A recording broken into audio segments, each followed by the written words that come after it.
Cancer healer centre, a new beginning. Nashik Igatpuri आणि अमरावतीच्या मेळघाटमध्ये भीषण पाणी टंचाई, खंडाभर पाण्यासाठी संघर्ष, विहिरीत उतरून पाणी भरण्याची महिलांवर वेळ, नळ पाणीपुरवठा योजनेची मागणी।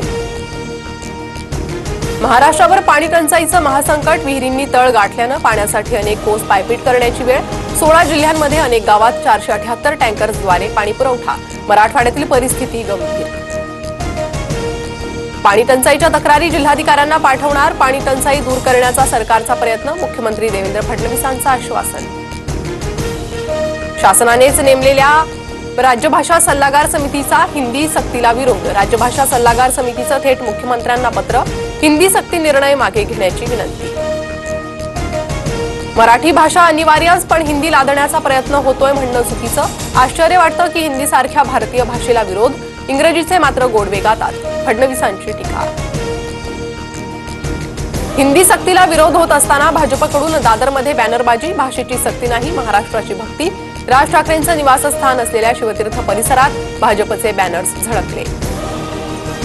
डॉक्टर सुश्रुत घैसासवरील हलगर्जीपणाच्या ठपक्याला इंडियन मेडिकल असोसिएशनचा विरोध, रुग्णावर उपचारच केले नाहीत तर हलगर्जीपणाचा ठपका कसा, इंडियन मेडिकल असोसिएशनचा सवाल। पुण्यातील गर्भवती मृत्यू प्रकरणी गुन्हा दाखल झालेल्या डॉक्टर सुश्रुत घैसास यांना पोलीस नोटीस पाठवणार, ससून रुग्णालयाच्या नव्याने दिलेल्या अहवालात डॉक्टर सुश्रुत घैसास यांच्यावर ठपका, गुन्हा दाखल। पुण्यातील गर्भवती मृत्यू प्रकरणी एकाही अहवालावर माझा विश्वास नाही, केवळ सत्यावर विश्वास, सुप्रिया सुळेंची टीका। पुण्यात साखर आयुक्त कार्यालयाच्या बैठकीत पवारांना कॅबिनमध्ये बसलेलं पाहून अजित पवार परतले, मात्र नंतर बैठकीवेळी दोघेही एकमेकांच्या शेजारी बसल्याचं चित्र। विलेपार्ल्यातील जैन मंदिर पाडण्याचे 9 प्रयत्न अपयशी, मुंबई महापालिकेच्या अंतर्गत अहवालातून माहिती समोर, 2020 ते 2025 पर्यंत 10 वेळा कारवाईचा प्रयत्न झाला। काँग्रेसचे माजी आमदार संग्राम थोपटेंचा 22 एप्रिलला भाजप प्रवेश, पक्ष पातळीवर इच्छा व्यक्त केल्या पण सकारात्मक निर्णय झाला नाही, थोपटेंची प्रतिक्रिया। सहाय्यक पोलीस निरीक्षक अश्विनी बिद्रे हत्या प्रकरणी आज फैसला, आरोपी अभय कुरुंदकरला फाशी की जन्मठेप होणार याकडे लक्ष, कुरुंदकरसह साथीदार कुंदन भंडारी आणि महेश फळणीकरही दोषी। मध्य महाराष्ट्र आणि मराठवाड्यातील काही जिल्ह्यांना उष्णतेच्या लाटेचा येलो अलर्ट, तर मुंबईसह उपनगरातील अनेक भागातही तापमानाचा पारा 40 अंश सेल्सिअसच्या पुढे। विदर्भात उष्णतेची तीव्र लाट कायम, चंद्रपूरचं तापमान देशात सर्वोच्च तर जगात 4थ्या क्रमांकावर, चंद्रपुरात 44.6 अंश तापमानाची नोंद, दुपारच्या सुमारास शहरातील रस्ते निर्मनुष्य।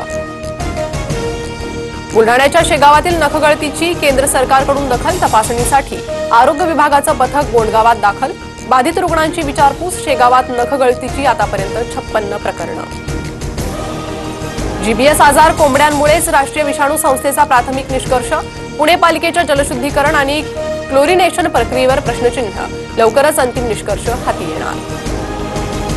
कोल्हापुरात रस्त्याअभावी रुग्ण महिलेला घेऊन रुग्णालयात पोहोचण्यास उशीर, वेळेत उपचार न मिळाल्यानं महिलेचा मृत्यू, करवीर तालुक्यातील बेंडाई धनगरवाडा येथील घटना। आरटी प्रवेशाची आज शेवटची संधी, प्रतीक्षा यादीच्या दुसऱ्या यादीतून प्रवेश घेण्याची शेवटची संधी, पालकांनी पाल्यांचे प्रवेश निश्चित करण्याचं प्राथमिक शिक्षण संचालकांचं आवाहन। म्हाडाच्या घराच्या किमती कमी होणार, किमतीचे नवे सूत्र ठरवण्यासाठी त्रिसदस्यीय समितीची नेमणूक, समिती 3 महिन्यात उपाध्यक्षांकडे अहवाल सादर करणार, म्हाडाचं नुकसान न होता स्वस्त घर देण्याचा प्रयत्न।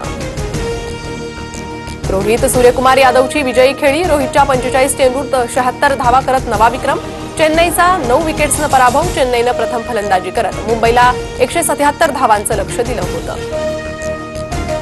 नॅशनल हेरॉल्ड प्रकरणी काँग्रेस पत्रकार परिषद घेणार, 21 ते 24 एप्रिल दरम्यान देशभरातल्या 57 शहरांमध्ये पत्रकार परिषद घेण्याच्या सूचना। कर्नाटकचे माजी पोलीस महासंचालक ओमप्रकाश यांची हत्या, मृतदेह रक्ताच्या थारोळ्यात आढळला, कुटुंबातील सदस्यानं हत्या केल्याचा संशय। भारत अमेरिकेतील प्रस्तावित द्विपक्षीय व्यापार करारासाठीच्या वाटाघाटींना वेग, 23 एप्रिलपासून टॅरिफ कमी करण्यासाठी बैठका, पहिली 3 दिवसांची चर्चा वॉशिंग्टनमध्ये सुरू होणार। नक्षलवाद्यांकडून पुन्हा एकदा युद्धविरामाची विनवणी, नक्षलवाद्यांकडून शांती चर्चेसाठी केंद्र आणि छत्तीसगड सरकारला पुन्हा पत्र, माओवादी संघटनेचे सचिव भूपती यांनीही शांती वार्ता व्हावी यासाठी प्रेस नोट। भिडे पूल आजपासून वाहतुकीसाठी बंद. पुणे मेट्रो डेक्कन स्थानकाला जोडणाऱ्या पादचारी पुलाच्या कामानिमित्त पूल 1.5 महिना बंद राहणार. वाहतूक पर्यायी मार्गाने वळवली. Cancer healer centre, a new beginning.